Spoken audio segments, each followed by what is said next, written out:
प्यारे श्रोतिओ, अज आपां दर्शन दीआं विधियां मैथड्स ऑफ फिलासफी बारे गल करांगे। एक वड्डा अते विशाल खेतर होण कारण दर्शन दीआं समस्यावां इन्नियां ज़्यादा अते वख-वख प्रकार दीआं हन कि उन्हां नूं किसी एक विधि राहीं हल करना मुश्किल है। इसलिए दर्शन के लंबे इतिहास विच कुछ हेठ लिखियां विधियां का प्रयोग किया गया है।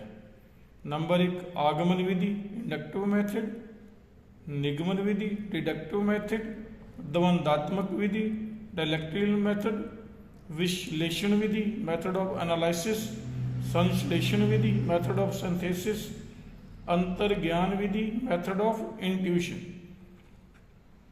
आगमन विधि असीं डिटेल विच गल करते हैं। ये तर्क शास्त्र लॉजिक की मुढ़ली विधि है।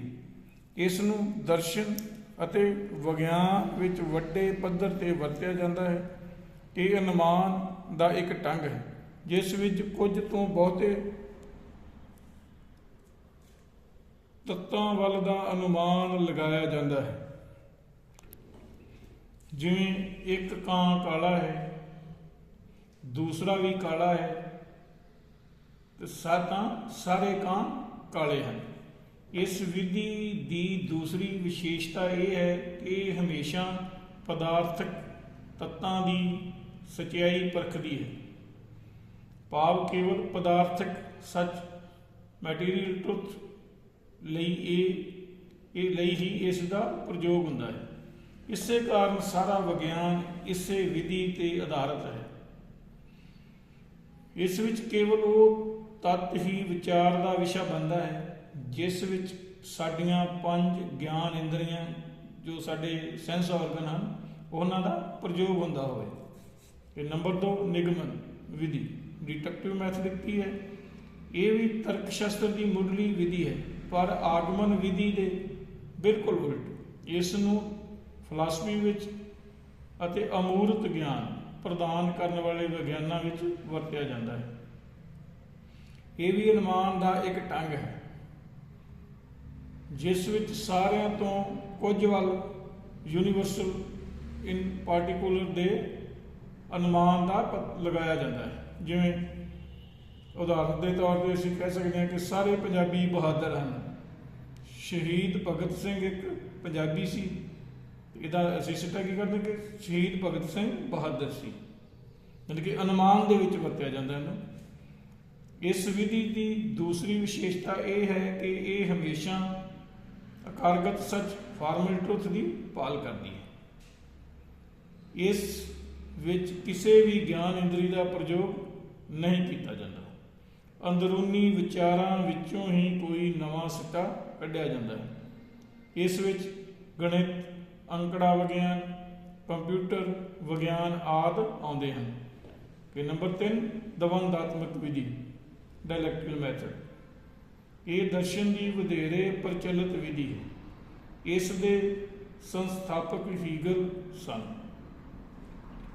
अते बाद विच कार्ल मार्क्स ने भी इस विधि का विलक्षण प्रयोग करके इतिहास की सिरजना की।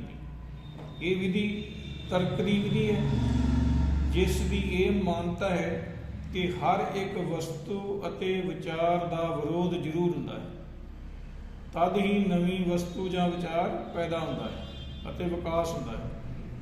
पहला विकसित वस्तु या विचार नूं पक्ष थीसिस, उस दे विरोधी पक्ष नूं विपक्ष एंटीथीसिस अते दोहां दे मेल नाल पैदा होए नवें विचार नूं संश्लेषण सिंथेसिस कहते हैं।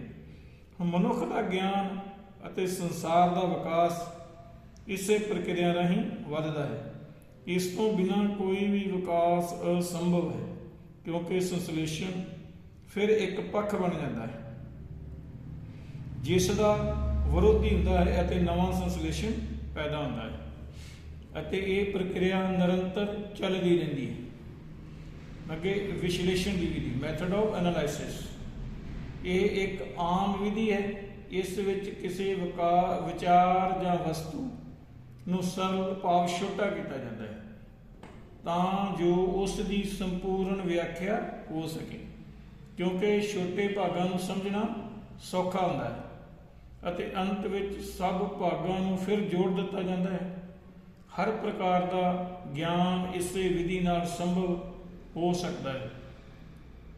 खास करके विज्ञान इस विधि नूं प्रमुख बना के चलता है।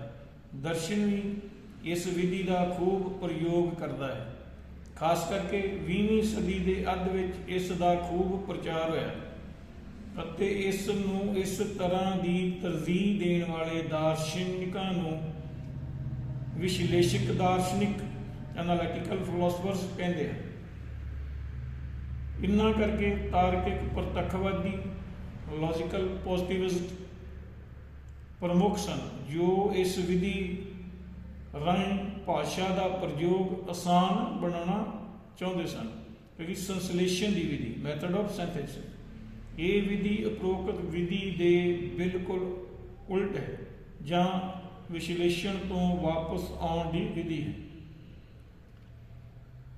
ਇਸ ਵਿੱਚ ਵੱਖ-ਵੱਖ ਭਾਗਾਂ ਨੂੰ ਵਿਧੀ ਪੂਰਵਕ ਜੋੜ ਕੇ ਸੰਯੁਕਤ ਸਿੱਟਾ ਕੱਢਿਆ ਜਾਂਦਾ ਹੈ। ਇਹ ਵਿਧੀ ਵਿਸ਼ਲੇਸ਼ਣ ਦੀ ਪੂਰਕ ਹੈ। ਦੋਵੇਂ ਇੱਕ ਦੂਸਰੇ ਤੇ ਨਿਰਭਰ ਹਨ। ਇਸ ਦਾ ਇੱਕ ਅਰਥ ਇਹ ਵੀ ਹੈ ਕਿ ਇਹ ਕਿਸੇ ਵਿਚਾਰ ਜਾਂ ਵਸਤੂ ਨੂੰ ਸਰਲ ਕਰਨ ਦੀ ਬਜਾਏ ਪਹਿਲਾਂ ਹੀ ਸੰਯੁਕਤ ਰੂਪ ਵਿੱਚ ਵਿਚਰਦੀ ਹੈ। ਇਸ ਵਿਧੀ ਦੇ ਸਮਰਥਕ ਗੈਸਟਾਲਟ ਮਨੋਵਿਗਿਆਨੀ ਹਨ ਜੋ ਕਹਿੰਦੇ ਹਨ ਕਿ ਕਿਸੇ ਵਿਚਾਰ ਦਾ ਜੋ ਸਹੀ ਅਰਥ ਨਿਯੁਕਤ ਰੂਪ ਵਿੱਚ ਹੈ ਉਹ ਭਾਗਾਂ ਰਾਹੀਂ ਪ੍ਰਗਟ ਨਹੀਂ ਹੋ ਸਕਦਾ। ਜਿਸ ਤਰ੍ਹਾਂ ਦੀਵਾਲੀ ਵਾਲੀ ਰਾਤ ਕੁਝ ਪਿੱਛਾ ਕਰਦੀਆਂ ਬਲਬਾਂ ਦੀਆਂ ਰੋਸ਼ਨੀਆਂ ਇੱਕ ਚੱਕਰ ਜਾਂ ਸਿਤਾਰਾ ਆਦਿ ਬਣਾਉਂਦੀਆਂ ਹਨ। ਇੱਥੇ ਜੋ ਵਿਚਾਰ ਸੰਯੁਕਤ ਰਾਹੀਂ ਬਣਦਾ ਹੈ ਉਹ ਭਾਗਾਂ ਰਾਹੀਂ ਨਹੀਂ ਬਣ ਸਕਦਾ। ਅੱਗੇ ਕਿ ਅੰਤਰਗਿਆਨ ਦੀ ਵਿਧੀ। ਗਿਆਨ ਅੰਤਰਗਿਆਨ ਦੀ ਵਿਧੀ ਗਿਆਨ ਪ੍ਰਾਪਤੀ ਦਾ ਸਾਧਨ ਹੈ। ਹੈਨਰੀ ਬਰਗਸਟਨ ਇਸ ਦਾ ਪ੍ਰਮੁੱਖ ਸਮਰਥਕ ਸੀ। ਇਸ ਵਿਧੀ ਅਨੁਸਾਰ ਕਿਸੇ ਵੀ ਪ੍ਰਕਾਰ ਦਾ ਗਿਆਨ ਕਿਸੇ ਵੀ ਅਨੁਭਵ ਤਰਕ ਜਾਂ ਸਾਖੀ ਰਾਹੀਂ ਪ੍ਰਾਪਤ ਨਹੀਂ ਹੋ ਸਕਦਾ ਪਰ ਉਸ ਨੂੰ ਅੰਤਰ ਗਿਆਨ ਪ੍ਰਾਪਤ ਕਰ ਲੈਂਦਾ ਹੈ। ਇਹ ਗਿਆਨ ਦੇ ਉਸ ਸਹੀ ਹਿੱਸੇ ਨੂੰ ਝਟ ਇਮੀਡੀਏਟ ਪਹਿਚਾਣ ਲੈਂਦਾ ਹੈ ਜਿਸ ਨੂੰ ਬਾਅਦ ਵਿੱਚ ਨਾ ਹੀ ਕਿਸੇ ਅਨੁਭਵ ਅਤੇ ਨਾ ਹੀ ਤਰਕ ਪਾਲ ਸਕਦਾ ਹੈ।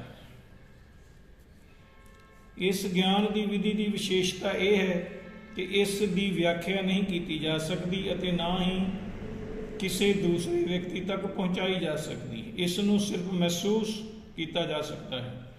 ਇਹ ਵਰਣਨਯੋਗ ਨਹੀਂ ਹੈ। ਸਭ ਸਾਧੂ ਸੰਤਾਂ ਅਤੇ ਮਹੰਤਾਂ ਦਾ ਗਿਆਨ ਇਸ ਵਿਧੀ ਰਾਹੀਂ ਉਪਜਦਾ ਹੈ। ਕਿਸੇ ਡਰ ਆਤਮਾ ਜਾਂ ਪਰਮਾਤਮਾ ਦਾ ਗਿਆਨ ਜੋ ਅਕਹਿ ਹੈ ਇਸੇ ਵਿਧੀ ਰਾਹੀਂ ਹੁੰਦਾ ਹੈ।